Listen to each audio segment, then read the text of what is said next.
10 creepiest unsolved mysteries from around the world. The mysteries I love are the ones that are non-fiction. The ones that happen all around us.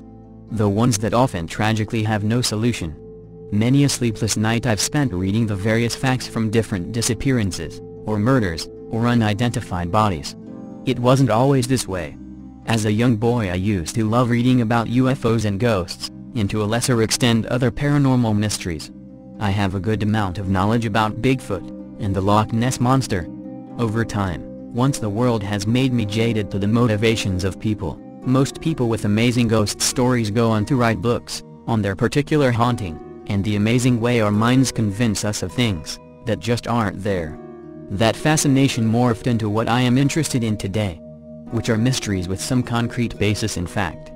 Now, in some ways everyone is a mystery. Even when there are cases where things are seemingly wrapped up into a neat little package. Body found, identified, killer caught, etc., there are always unanswered questions. Often they are questions that we simply will never have an answer for. 1. Gail Delano.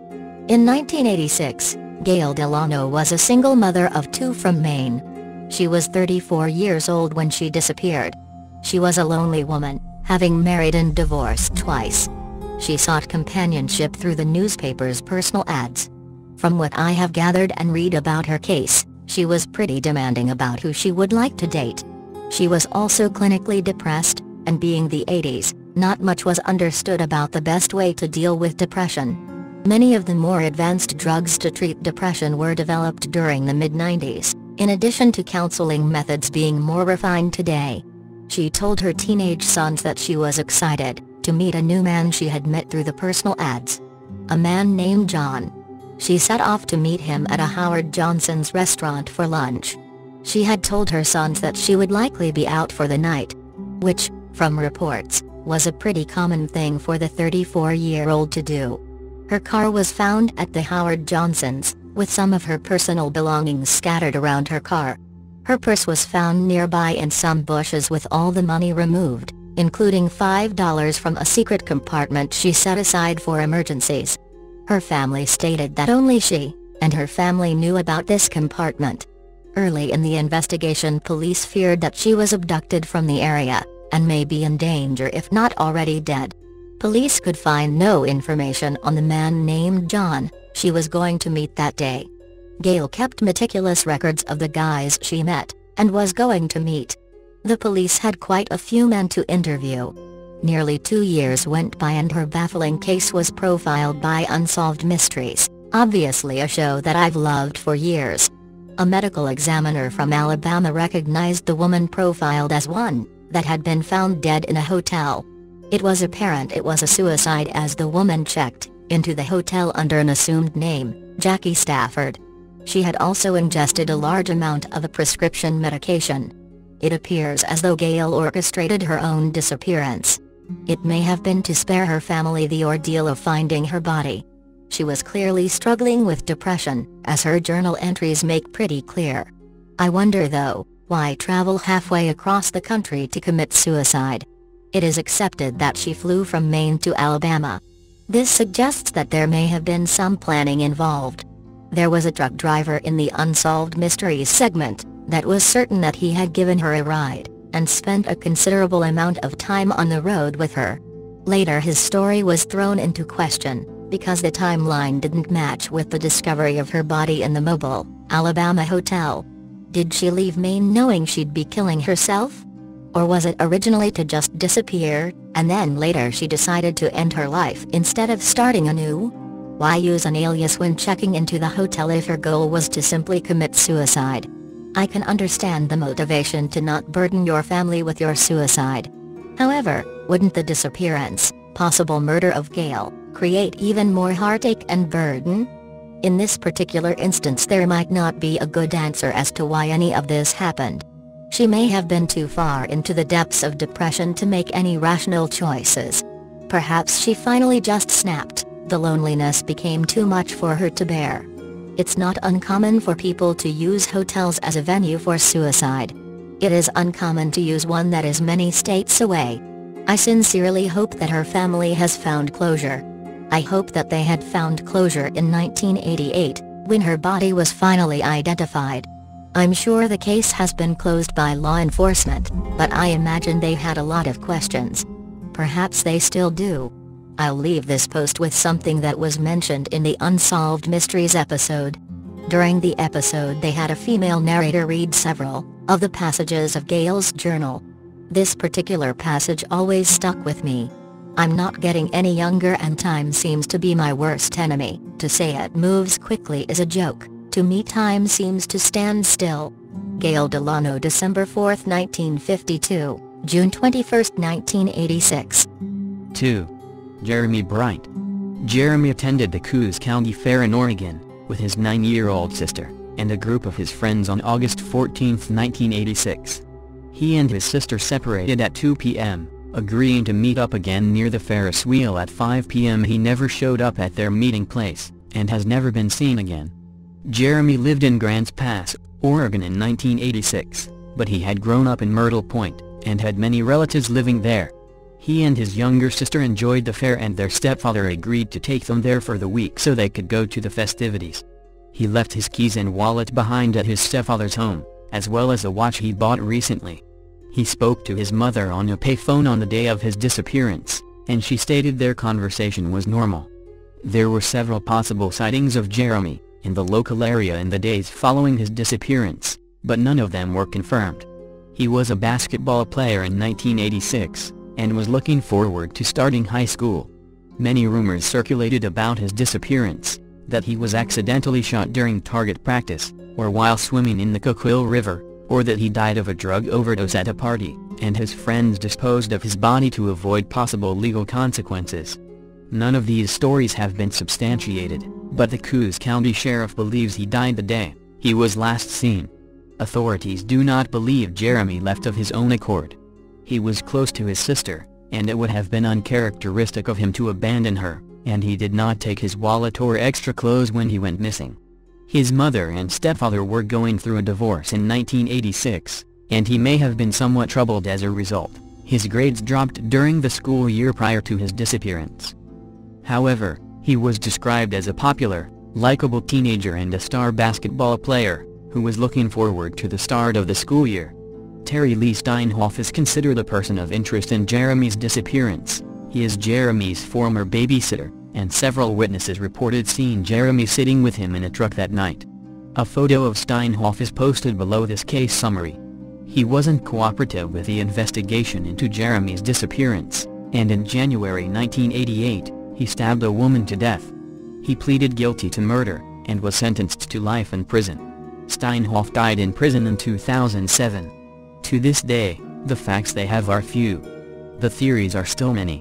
What they do know is that Jeremy had sprouted to become a lanky teen, 6 feet tall and 140 pounds. With bright green eyes and brown hair, he looked like any other teen you might see walking around. A mole on his chin, one of his only distinguishing marks.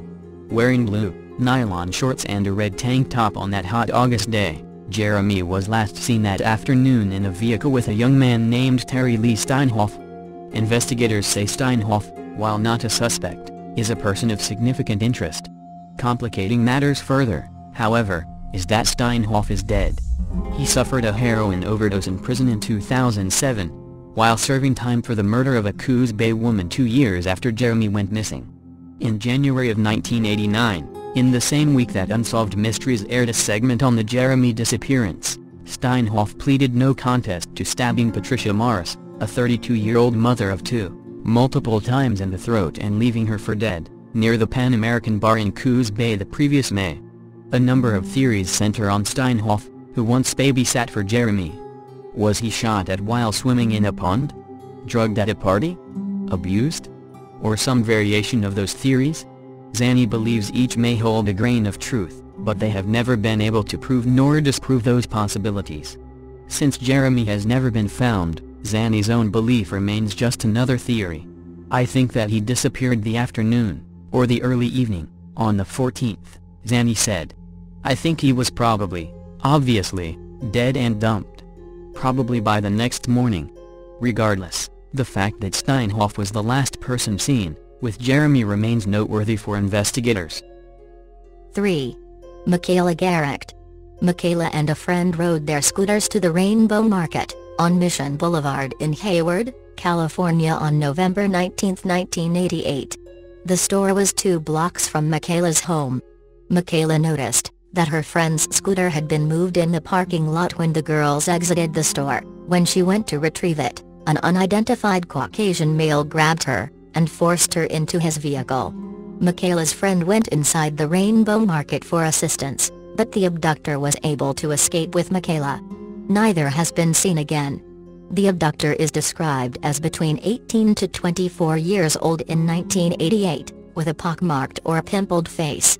He wore a white t-shirt and had longish dirty blonde hair, and a slender build. 2 sketches of Michaela's abductor are posted below this case summary. The original sketch was later revised. The abductor drove a large older model American-made sedan. It was possibly a 4-door vehicle and was cream, gold, or tan in color. The car may have had cement splatters on the sides, and lights set into the rear bumper. The front bumper was battered. The vehicle may have previously been in an accident. It appeared to be run down. The car was last seen speeding south on Mission Boulevard towards nearby Union City, California with Michaela inside. 2 men have been named as possible suspects in Michaela's case. Authorities announced that Timothy Bindner had a possible connection to her disappearance, as well as the disappearances of Eileen Maseloff, Tara Cossey and Amanda Campbell. A photo of Bindner is posted below this case summary. He maintains his innocence and successfully sued Amanda's hometown of Fairfield, California in 1997 for defamation of character. Bindner, a married sewage treatment plant worker, came to authorities' attention after he began sending birthday greetings to young girls in the East Bay Area. One child's parents contacted authorities and handed over a letter Bindner had written to their daughter. The note was printed backwards and could only be deciphered by holding it up to a mirror. Bindner claimed he sent the cards as a kind gesture, because the girls were lonely. Bindner also visited the Oakmont Cemetery gravesite of Angela Bugay, a 5-year-old girl, who was abducted and murdered in Antioch, California in 1983. A photograph of Bugay is posted below this case summary. Bindner was never considered a suspect in her murder, and another man has since been arrested in that case. For many years Bindner was also considered a suspect in the June 1988 disappearance of Amber Swartz Garcia from Pinole, California. Bindner approached many of the mothers of missing girls from the East Bay Area offering his assistance, including Amber and Michaela's families. Investigators asked Amber's mother to maintain a quasi-friendship with Bindner in hope of learning if he was connected to any of the girls' cases. She and authorities agreed that Bindner appeared to playing mind games with victims' loved ones and law enforcement. Many people theorize that he enjoyed taunting families into thinking that he may have been involved in the presumed abductions. He was once arrested for annoying 2 little girls, whom he was trying to lure into his van, but the charges were later dropped. Bindner often drove around in a light blue Dodge van with a license plate that said "Love You." Inside the van was wallpapered with many pictures of children. Bindner refers to himself as a good Samaritan. He asked Linda Golston, a reporter for the San Jose Mercury News, to interview him at Oakmont Cemetery at 4:30 a.m. He played his favorite song on her car stereo, "Jesus, Here's Another Child to Hold." Bindner told Goldston that he thought of the missing girls as his children. She asked him how he believed the abductions occurred, and he said one child was submissive, but another fought back against her assailant. Bindner added that he was guessing about the girls' reactions. Bindner wrote a letter to a law enforcement agency in the late 1980s, stating that he believed the next girl who would be abducted from the area would be 9 years old. Michaela disappeared shortly thereafter. She was 9 at the time of her abduction. Bindner also sent a holiday card to a profiler for the Federal Bureau of Investigation, FBI, in 1990. The card depicted an image of a young girl holding up 4 fingers. Amanda vanished in 1991 at the age of 4. Search dogs traced Amanda, and Amber sent to Bugay's grave. Authorities never had enough evidence to prove Bindner was connected to their cases, although he was known for visiting the cemetery on occasion. Binder was given a Heroism Award by the California State Patrol, after assisting victims in the 1989 San Francisco earthquake. He has never been charged in any of the cases. James DeFeo has been considered as a possible suspect as well. He and his former girlfriend, Michelle Lynn Michaud, were charged with the 1997 abduction, rape and murder of Vanessa Leigh Swanson. Photos of DeFeo and Michaud are posted below this case summary. They were also charged with additional counts of sexual assault in unrelated cases in the mid-1990s. In 2002, Michaud and DeFeo were convicted of Swanson's murder and sentenced to death. They are awaiting execution.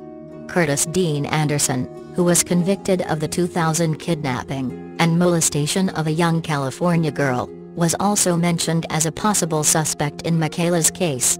Investigators searched Anderson's mother's residence in June 2001 for evidence linking him to other missing girls' cases, but nothing was located. In 2009, however, they announced that Anderson had confessed to Amber's murder a month before he died in prison in 2007, and they were closing her case and ending the search for her. Police spent 18 months investigating his statement, and couldn't find any evidence to refute it. He is also considered a suspect in the 1999 disappearance of Carla Rodriguez. In the summer of 2009, 29-year-old J.C. Dugard was found living in Philip Craig Garrido's home in Antioch, California.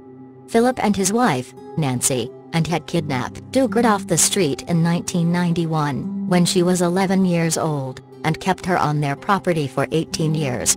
During this time she gave birth to 2 of Philip's children. Dugard and her daughters were reunited with Dugard's family, and the Garridos were charged with kidnapping, false imprisonment and rape. Photos of them are posted below this case summary. They are awaiting trial. Dugard was close to Michaela's age when she was taken. The 2 girls resembled each other physically, and their abductions were strikingly similar. Philip was sentenced to 50 years in prison for rape and kidnapping, but he was paroled early in August 1988, just months before Michaela's abduction. He went to live with his mother in Antioch, which is only 30 miles from Hayward.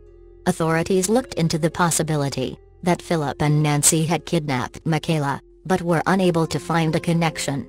So-called speed freak killers Wesley Howard Shermattine Jr. and Loren Joseph Herzog surfaced as suspects in Michaela's abduction in 2012. Photos of both men are posted below this case summary. They were a team of serial killers, who were arrested in 2000 and ultimately convicted of murdering several females in the 1980s and 1990s. Authorities believe they had as many as 15 victims. Shermattine is on death row. Herzog's sentence was reduced from 78 years to 14 years after the court ruled his confession had been coerced. He was paroled in 2010 and then committed suicide in January 2012, after he found out his former partner had begun cooperating with authorities, and had offered to reveal the location of victims' bodies, in exchange for a payment of $33,000. Shermattine led investigators to the skeletal remains of Sheila Wheeler and Cindy Vanderheiden, who'd been missing since 1985 and 1998 respectively. He also pointed out an abandoned well in Linden, California, that contained some 300 human bones and personal items. Shermattine stated the well contains up to 20 victims, Michaela being one of those. He blames Herzog for all the murders, and says he only helped with disposing the bodies. Authorities are in the process of sorting out the contents of the well, and attempting to identify the bones. Shermattine and Herzog are being investigated in other missing persons cases, including Ruth Lehman, Philip Martin, Susan Bender, Gail Marks and Sylvia Stanley. Victims Kimberly Billy, a 19-year-old who disappeared in 1984, and Joanne Hobson, a 16-year-old who disappeared in 1985, have already been identified.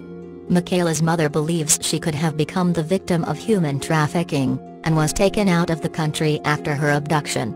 There have been reported sightings of her in Mexico, and more recently in the United Arab Emirates, a small country on the Persian Gulf. Her mother is actively searching for her, and hopes she is still alive and will be found. Michaela remains missing and her case is unsolved. 4. The murder of Diana Robertson. On December 12, 1985, 36-year-old Mike Reamer, his 21-year-old girlfriend, Diana Robertson, and their 2-year-old daughter Crystal left their home in Puyallup, Washington for a trip into the woods to find a Christmas tree. Mike worked as trapper during the winter months, and was also planning to use this opportunity to check his traps. Later that afternoon, Crystal would be found wandering alone outside a Kmart in the town of Spanaway. Since her parents could not be located, Crystal was placed in temporary foster care and was not identified, until she was recognized from a television broadcast. Crystal was placed in the care of Diana's mother, but when asked about the whereabouts of her parents, she simply answered, "Mommy is in the trees." On February 18, 1986, Mike Reamer's pickup truck was discovered on a remote logging road in the woods, 30 miles away from the Kmart where Crystal was found. Diana Robertson's body was lying on the ground. She had been stabbed 17 times and a tube sock was wrapped around her neck. There were bloodstains inside the truck, but since 2 months of winter weather had caused the evidence to degrade, forensic tests could not match the blood to a specific person. An envelope was found under the windshield with the words, "I love you Diana" written on it, and Diana's family believed it was Mike's handwriting. A search of the surrounding woods turned up no trace of Mike.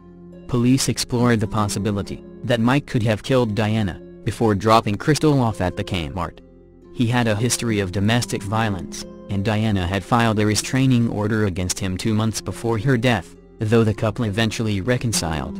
Another complication was that on August 10, 1985, 27-year-old Stephen Harkins and his 42-year-old girlfriend Ruth Cooper were murdered while camping near Lake 15 miles away from the logging road. Stephen was shot to death inside his sleeping bag while Ruth's remains were found a mile and a half away months later. Like Diana Robertson, Ruth had a tube sock tied around her neck with the same type of knot, suggesting they were both killed by the same person. Since Mike Reamer was known to check his animal traps in the same area where the couple was found, police wondered if he might have been a serial killer who was responsible for both murders. Mike's whereabouts remained unknown until March 2011, when a hiker discovered a skull fragment in a wooded area located a mile from where Diana was found. When police searched the area, they found a human mandible, and dental records confirmed it belonged to Mike. The rest of Mike's remains were never found, and his exact cause of death could not be determined, but the condition of the skull fragment seems to indicate he was not killed by a gunshot to the head. While it's possible Mike could have murdered Diana, drove Crystal to the Kmart, returned to the murder scene and gone into the woods to commit suicide, the most likely theory seems to be that an unknown killer murdered both couples and dropped Crystal off. 5. The Las Cruces Bowling Alley Murders. 26 years ago Wednesday, 2 unidentified suspects carried out the one of most horrific crimes in the history of Las Cruces. On the morning of February 10, 1990, 2 gunmen entered Las Cruces Bowl on East Amador Avenue, and opened fire on 4 children and 3 adults. 4 of the victims were killed execution-style in what has since become known as the Bowling Alley Massacre. Stephen Terron, a 26-year-old New Mexico State University student, who was originally from Baird, was killed, along with his 2-year-old daughter, Valerie Terron, and his 6-year-old stepdaughter, Paula Hogan. At time of the mass shooting, Terron's daughters were being watched by 13-year-old Amy Hauser and 12-year-old Melissa Repass, at a daycare facility at the bowling alley, where Terron was working. Hauser also was shot and killed. Repass, who called 911 to report that she and 6 others had been shot, survived the shooting, along with her 34-year-old mother Stephanie Sanak and 33-year-old Ida Hogan, who worked as a cook. However, Sanak, the manager of the bowling alley, died in August 1999, from complications related to injuries sustained from the shooting. Detectives with the Las Cruces Police Department believe Terron and his daughters were confronted by one of the gunmen. When they walked into the bowling alley around 8 a.m. they were then taken to an office, where the other 4 victims were being held captive, according to police. Inside the office, the gunman stole about $5,000 in cash from a safe, and then shot all 7 victims, police said. They also set fire to the office in what was believed to be an attempt to destroy evidence. Police officers arrived at the bowling alley about a minute after Repass called 911. But the gunmen, who are believed to be Hispanic, vanished before officers arrived and have evaded capture ever since. This week, Lieutenant Casey Mullins, who supervises all detectives at LCPD, said the case remains open, and all incoming leads are actively pursued by Detective Amador Martinez. Because the massacre is considered a first-degree murder case, Mullins said there are no time limits in which charges must be filed against the suspects. This is still an open first-degree murder case, and the statute of limitations will never run out on these murders, Mullins said. Martinez has been assigned to the case for about 4 years, according to Mullins. On average, Mullins said, Martinez has received about 2 to 4 leads a year, though none have been fruitful. It's extremely frustrating because it's a horror story. 4 innocent people lost their lives that day, Mullins said. It's what we're supposed to do, put the bad guys in jail. When we don't do that, it's like we're not doing our job. In the 1990s, Mullins said, LCPD relied heavily on fingerprint analysis and eyewitness accounts since DNA technology was in its infancy, all of which has contributed to making this case difficult to solve. Mullins said evidence collected at the scene is still being processed and analyzed at a forensic crime laboratory in Santa Fe. But, he said, a lot of this case is dependent on someone coming forward with information. We're really counting on the public. Anthony Terran, the brother of Steve Terran, urged anyone with information to come forward. In this day and age, things like this don't go unsolved, Anthony Terran said Tuesday, speaking by telephone from Phoenix. How did we not get these guys? That's the question I ask myself every day. Numerous people saw these gunmen, so someone out there knows something, and they need to come forward. Terran said time has not helped his family heal from the murders of his brother and nieces. In fact, he said, the family still is in deep mourning, especially around this time of the year. It still hurts us a great deal, even 26 years later, he said. Mullins said he remains hopeful the case will one day be solved. I don't ever want to give up hope on this one, he said. There's people alive now who know what happened. Even if they're on their deathbed now, we hope they would give a confession. It's not a 100-year-old case, it's only 26 years old, and so we don't want to give up hope. Stephen Terran and his daughters are buried in Memorial Lane Cemetery in Silver City, near his hometown, his brother said. Las Cruces Crime Stoppers is offering a $25,000 reward for information that helps identify the gunman and leads to an arrest, according to LCPD. 6. The murder of Angela Cummings. Some attribute it to a widespread decline in radio standards, others to creativity gone awry, a prank carried too far. Still others trace the motivation to plain old greed. These are some of the reactions that radio industry officials have had to the revelation of an on-air murder confession hoax concocted for publicity by 3 Rock FM, 106.7, disc jockeys morning personalities Kevin Ryder and Gene Bean Baxter, and late-night host Doug Roberts. They were suspended without pay on April 11, following publication of an article about the scheme in the Times, and are expected back on the air today. The Federal Communications Commission says that it is investigating the incident, and the radio industry is watching closely to see what action, if any, the regulatory agency will take toward the station and the 3 DJs. I don't think anybody's scared at all about this, until they see how the FCC reacts, said Jeff Wyatt, program director at KPWR-FM, 105.9. If it amounts to a hand slap, a letter of reprimand, who cares? If it's a letter of reprimand, KPWR morning DJ, Jay Thomas is going to have a murderer on the air live tomorrow. If they do something drastic like take their license away, that's a message. A $20,000 fine, that's a message. Alan Klein, president of Media Research Graphics Incorporated, a radio consulting firm, agreed, if there's a slap on the wrist and everybody laughs about it, then it will happen again. It refers to the phony confession that Roberts called into Ryder and Baxter last June, which led to a plethora of media appearances for the Croc DJs, and ultimately triggered a 10-month homicide investigation by the Los Angeles County Sheriff's Department. One of the shows on which the radio confession was replayed was Unsolved Mysteries, which ran the segment twice, generating about 400 responses linking the confession to real crimes. "It was unconscionable," Klein said. "My personal feeling is they should never work again on the air. How can you trust people like this? They had the opportunity to say it was a hoax in the early stages and didn't. Who pays for all the man-hours in the police department? And you're dealing with people's emotions and lives."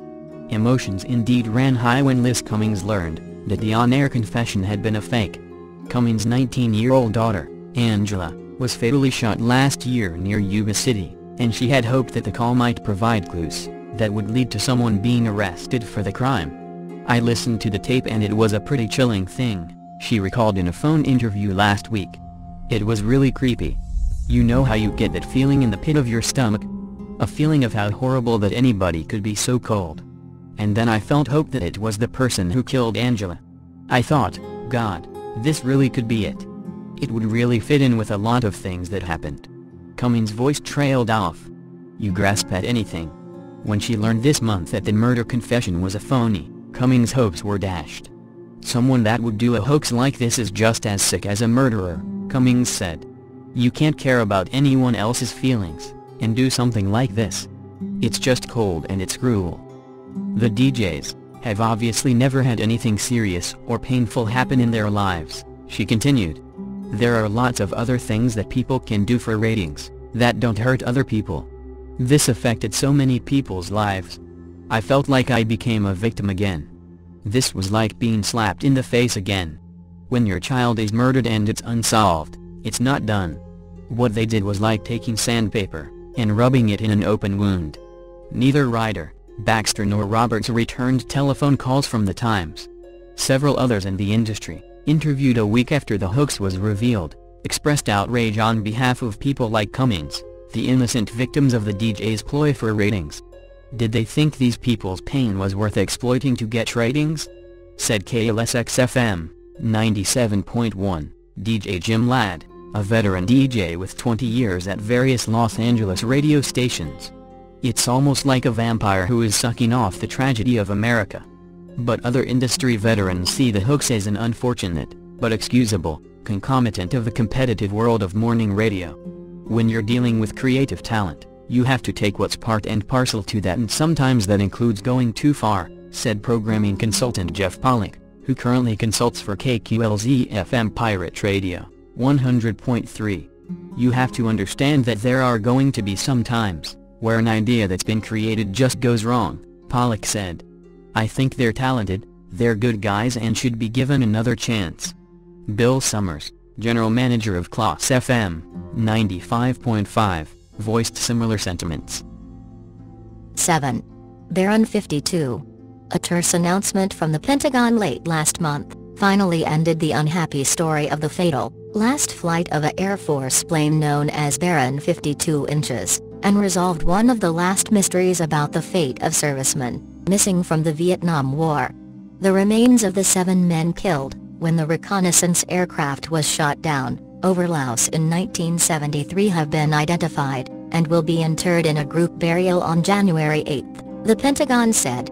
If all 7 crew members died when the plane went down, then 4 of them could not have survived and been taken as captives to the Soviet Union. The belief that 4 of the men were Moscow-bound has long been held by some prisoner-of-war activists and members of the MIA lobby, who cited the fate of Baron 52's crew as evidence that Vietnam and its communist allies have still not revealed the truth about Americans who vanished in the war. The belief was based largely on testimony by former Air Force Intelligence Sergeant Jerry Mooney, that intercepted North Vietnamese radio communications indicated 4 Americans captured in the region were being transported to the Soviet Union. The Pentagon has insisted that no one could have survived the shootdown of the plane and that the intercepted conversations were not about the Baron 52 crew. But in the absence of 7 sets of remains, Mooney's version of events could not be entirely refuted. Some members of the victims' families quarreled with the Pentagon for years, arguing that military authorities told them some crew members might have been able to parachute safely from the aircraft. They said the Defense Department was reluctant to tell what it knew, because of the sensitive nature of the flight. Baran 52 was the code name for an EC-47Q plane that was flying a night spying mission over Laos, when it was shot down on February 4, 1973. That was shortly after the Paris Peace Agreement supposedly ended U.S. participation in the war, at a time when North Vietnam was preparing to release the 591 American captives it acknowledged holding. According to Mark Soder and Jim Sanders, authors of The Men We Left Behind, a 1993 book alleging a Palmyra cover-up, the men weren't dead and the Pentagon knew it. U.S. officials removed the names of the 4 presumed survivors from a list of prisoners they expected North Vietnam to hand over, because the flight was illegal under the Paris Agreement, Soder and Sanders wrote. The names were scratched from the list because they were an inconvenience that would have complicated Henry Kissinger's life, their book said. Kissinger, then Secretary of State, had negotiated the Paris Agreements, and was responsible for fulfilling President Richard M. Nixon's promise that all U.S. prisoners would be coming home. Mooney, long retired and living in Montana, repeated his story to a U.S. Senate committee that investigated the fate of the missing Americans in 1992. But the committee also heard from Pentagon officials, who had finally viewed the crash site, that no one aboard could have survived. The committee concluded that there is no firm evidence that links the Baran 52 crew to the single enemy report upon which Mooney apparently based his analysis. A joint U.S. Laotian field excavation team recovered the remains from the crash site in 1993. It took 2 years of work at the Army's Forensic Laboratory in Hawaii to identify the victims, the Pentagon announcement said. All members of the Air Force, they were SGTS.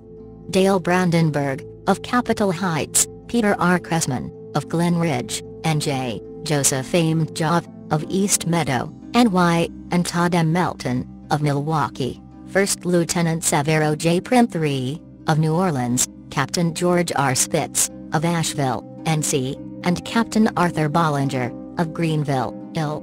With their identification, the list of servicemen still officially missing from the war stands at 2,162. The vast majority are known to have died, and real doubt remains about only a handful of cases.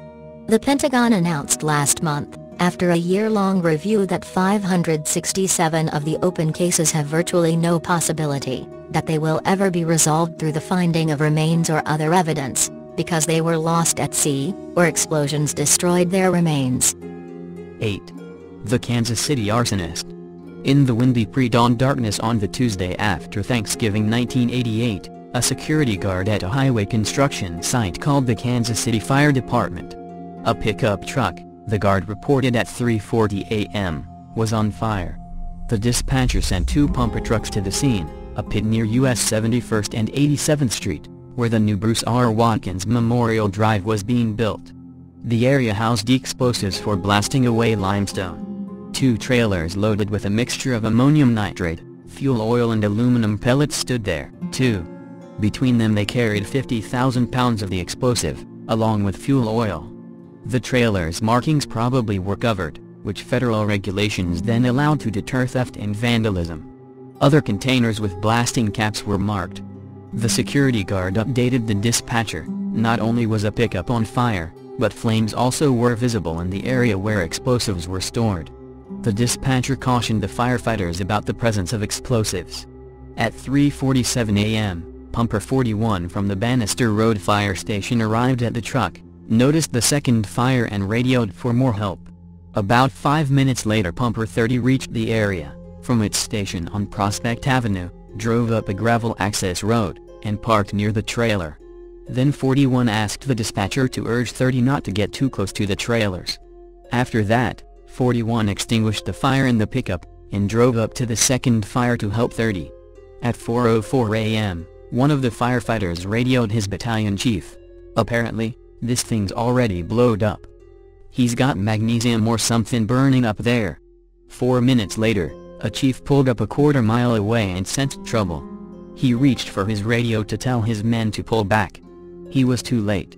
The contents of one trailer blew with astounding force and noise.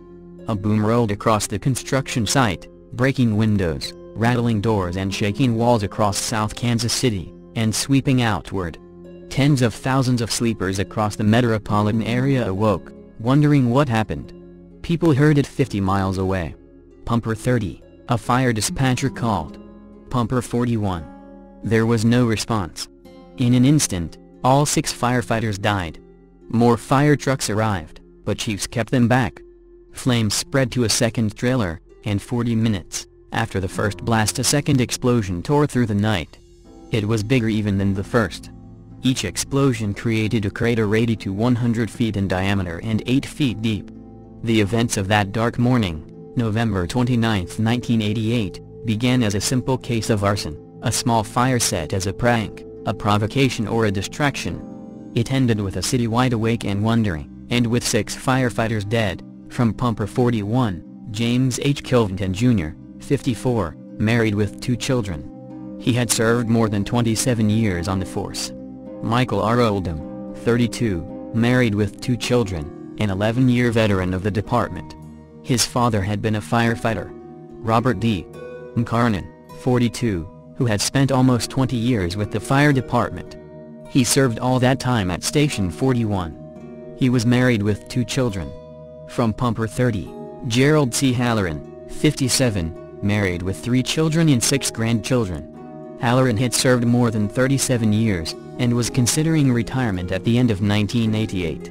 Luther Eugene Hurd, 31, married with 3 children. Ordinarily he worked at Station 23 on the east side but volunteered to fill in at Station 30 that night. He was a 10-year veteran of the department. Thomas Fry, 41, was divorced with 1 child, and had been a firefighter for more than 15 years. The material that killed the 6 was the same explosive used in 1995 at the federal office building in Oklahoma City, only the Kansas City amount was 5 times as large. Soon it became clear that no one had intended to touch off such an Armageddon, nor to kill the firefighters. But just as clearly someone had set the fires, and investigators turned to finding out who. Because concrete was delivered to the site by a non-union company, one theory was that the fires resulted from union vandalism. That theory never reached the stage of charging anyone. Another theory, someone set fire to the pickup as an insurance scam, and the fire got out of hand. A third theory, petty thieves aimed to loot the site, and set a fire either as a distraction, a warning or simply a demonstration of prowess. For more than 7 years, witnesses were questioned and leads followed. Investigators paid close attention to the account of the security guards, a brother and sister who said they had seen trespassers, and left the site to try to follow them, leaving the sister's truck behind. They went to a convenience store a mile north, where they were told by the manager that he had seen no prowlers. The guards bought food and drinks, and sat in the parking lot until a passerby pulled in, and reported seeing the fires. Finally in June 1996, authorities acted on a third theory. They charged 5 police characters, thieves, rowdies, drug users and high school dropouts, who lived in the nearby Marlboro neighborhood. Using more than 50 witnesses, who said they had heard the defendants brag about being at the scene before the blast, or otherwise indicate they were responsible, prosecutors said the 5 aimed to steal tools, dynamite and 2-way radios. Failing in attempts to break into the trailers filled with explosives, they set one on fire, either from frustration or to cover up their crime. In July 1997 a jury convicted the 5, Frank Shepard, his brother Earl Skip Shepard, Brian Shepard, a nephew of Frank and Darrell, Darlene Edwards, Frank Shepard's girlfriend, and Richard Brown, Brian Shepard's friend. All 5 were sentenced to life in prison, yet the convictions did not put the matter to rest. Ever since, evidence has popped up hinting that the 5 were not guilty after all. Among other things, 3 passed polygraph tests, and none would testify against the others, even in return for shorter sentences. Of the 50-plus witnesses against the 5, 24 were felons with 76 convictions among them, and 14 were serving time in jail. Earl Shepard died in July 2009, maintaining to the end his innocence. The others, too, have continued to deny guilt. Meanwhile, several of the witnesses said they were pressured by investigators to snitch. either with inducements such as money, and promises of shorter prison terms, or by threats to prosecute. The firefighters, meanwhile, have been remembered in several lasting ways. At the site of their deaths, 6 stone crosses, and a flagpole were built, and about 5,000 feet of 87th Street was renamed 3041 Memorial Drive. On 31st Street just east of Broadway, a firefighter's fountain was dedicated in 1991 as a memorial to the 6 who died. Perhaps most lasting, Kansas citizens enacted a sales tax to support a hazardous materials team to aid firefighters at emergencies. Also, Kansas City undertook a labeling program for structures, which paved the way for the now ubiquitous diamond-shaped placards on buildings and containers, indicating hazardous materials used or stored inside. 9. Wendy Van Heuben. The phone doesn't go unanswered for long at the home of the Van Heuben family in Woodstock. William and Laura Van Heuben still are hopeful that someday, their missing 16-year-old daughter, Wendy, will be on the other end. But now that nearly 8 months have gone by, the family is beginning to fear the case had gotten too cold to ever warm up again. No leads have come from the postings on the various missing children sites on the internet, and only false leads have come from the posters the family has distributed. Trips to sites where their daughter supposedly had been sighted have all yielded nothing but more frustration. The flurry of calls that came after Wendy's 19-year-old boyfriend, and traveling companion, Jesse Lee Howell, was found bludgeoned to death in Florida in March have pretty much petered out, according to Sergeant Richard Johns of the Woodstock Police Department. We followed up on all of them, but nothing came of any of those leads, and they have pretty well stopped coming in now, Johns said. Now, William Van Heuben feels his family's recent involvement with the Unsolved Mysteries television show is their best opportunity yet to find Wendy. He feels good about the taping done in their Woodstock home several weeks ago.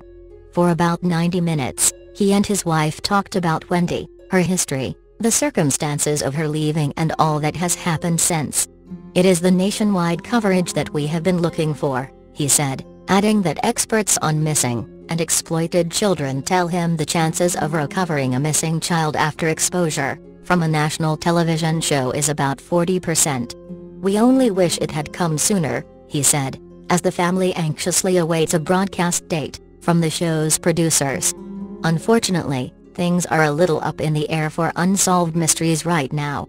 According to Diana Johnson, a research producer for the show in Burbank, California, Unsolved Mysteries was cancelled by NBC.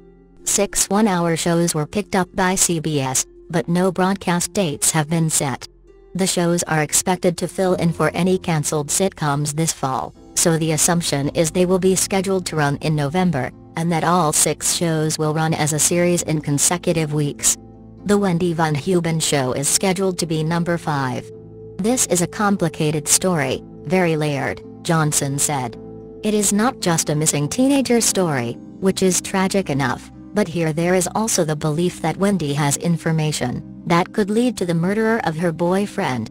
The national publicity will be very important in this case, because Wendy seems to be traveling around so much, and it is especially interesting that she hasn't come forward with information about what happened to her boyfriend." William Van Heuben now believes that the last time he spoke to his daughter was in March, weeks after she left, and days before Howell was killed. There was a flurry of excitement in June, when several brief calls from a girl, who said she was Wendy, came from Kankakee, where the Van Heubens lived when Wendy was growing up. But the father now believes that either she was just passing through Kankakee, or she was not there at all. "We believed it was her when we first heard the calls, but we spent 2 weeks down there. We know all her friends and have known them since they were children, and we think somebody would have told us if she were hiding around there," he said. It was the family's move from Kankakee to Woodstock, he believes, that started Wendy's problems. "She had such a hard time adjusting to the move here," he said. William Van Heuben said he and his wife have survived the difficult months since Wendy ran off with the boy she called her fiancé by keeping busy and making sure the search for her never falters. "We've spent a lot of time, days off from work, and money searching for her in Florida, but so far it has yielded nothing," he said. Since Wendy left home voluntarily, the Van Hubens have to wonder how willing she will be to return home if they do find her. It all depends on the circumstances under which we'll locate her, he said. We have no idea right now if she is being held against her will, if she has been brainwashed, if she is in shock from witnessing her boyfriend's murder, or if she has amnesia. We just have no answers at all. 10. The murder of Brooke Baker.